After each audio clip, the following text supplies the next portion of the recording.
What's going on, ladies and gentlemen? Thank you so much for tuning in. It's me, Mikey Pipes, with Peter Piper.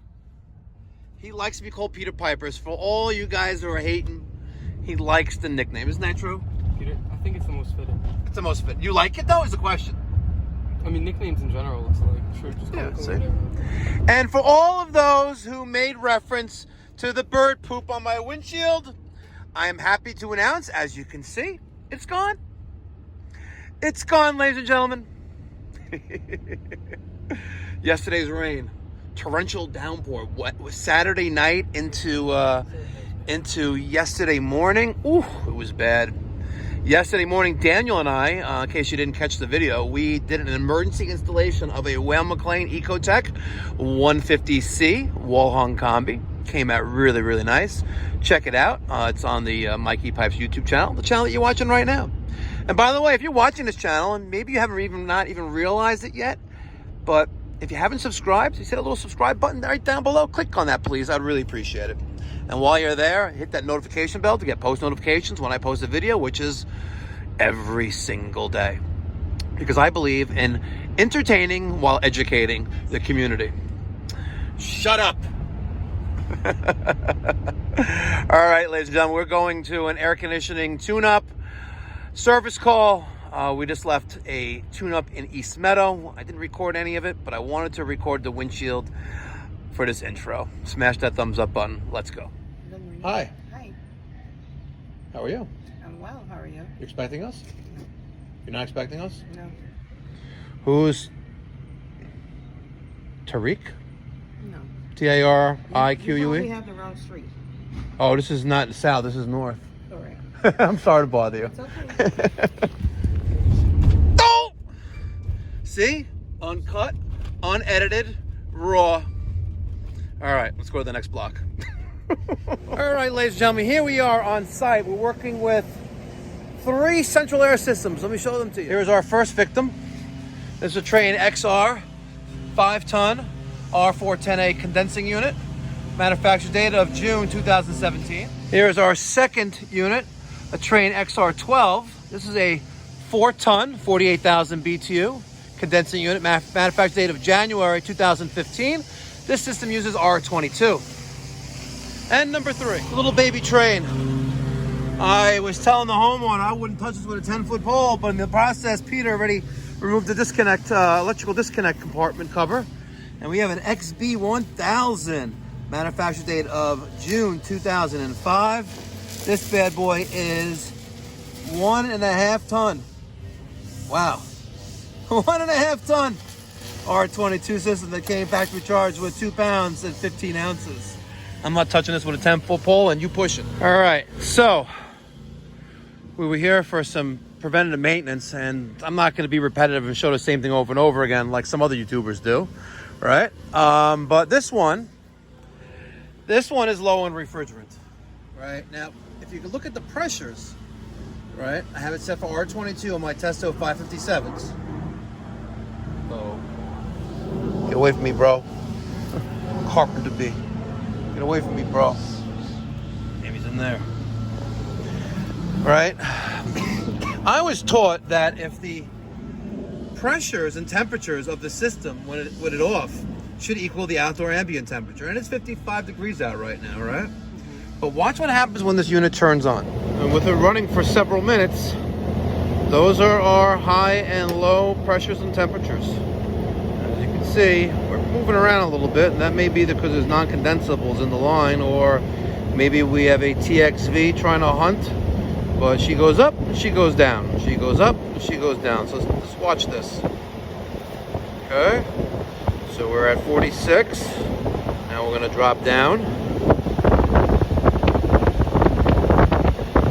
Watch this, ladies and gentlemen. 41 almost. Okay. And now she's coming back up.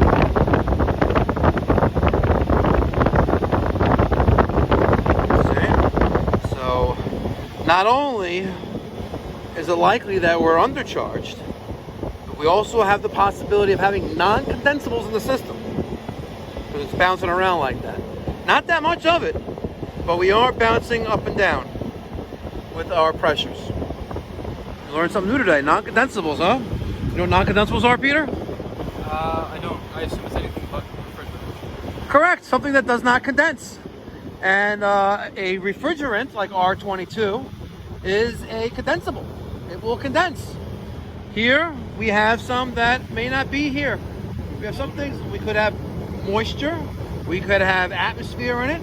But it's not really bouncing around a lot. You know, if you have the analog gauges, you know, with needles on it, and you see it like moving like this, then you know you're effed. You got to dump the whole charge. You know, reclaim the whole charge. You reclaim the whole charge, and then vacuum everything down. It may take a long time to vacuum down if you have a lot of moisture in the system, right? Very wet system, but right now we are undercharged. Now, Peter, what are the 5 things we can do when? What are the 5 rules? So you can either not do anything. Correct. Number 1. You could have refrigerant. Yep. That could be number 2. You could have refrigerant sealant. Correct. Number 3. You can look for the leak is number 4. Number 4. Or you can replace the system. That's right. 5 steps, ladies and gentlemen. 5 steps, or 5 things you need to disclose to your homeowner, to your client, when there is a low charge condition that you've diagnosed. Now, I have on my mobile dispatching and invoicing app, I have a disclaimer page attached to my air conditioning service invoice. Looks like this. This page applies to systems needing refrigerant. There's 1 through 2, and there is 3 through 5. Feel free to pause.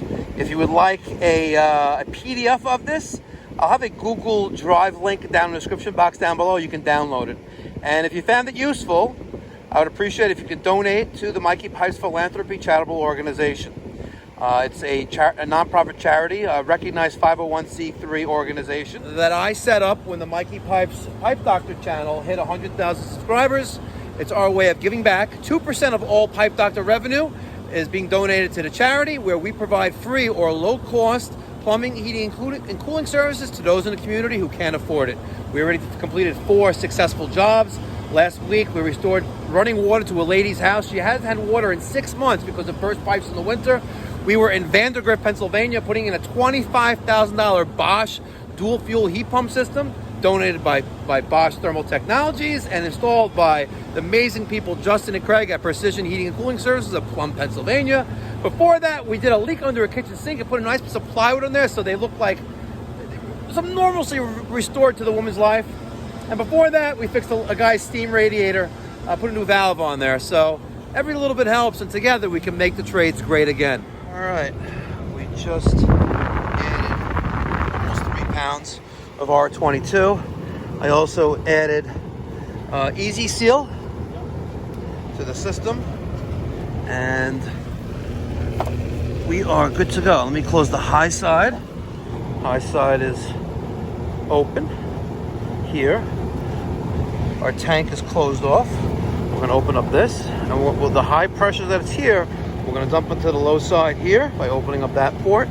And now all that refrigerant, the high pressure refrigerant, is going to go back on this side, and our pressures will drop down. One of the things I like to do is on the inside cover, the month and year and a brief description. So 3 pounds and sealant, and we'll put this back on there.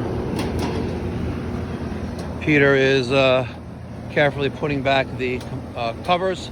Peter, what's up with that wire? Peter, the wire. It's like right there. Okay. There you go. So this one, I'm not even going any further than that. It works. It cools.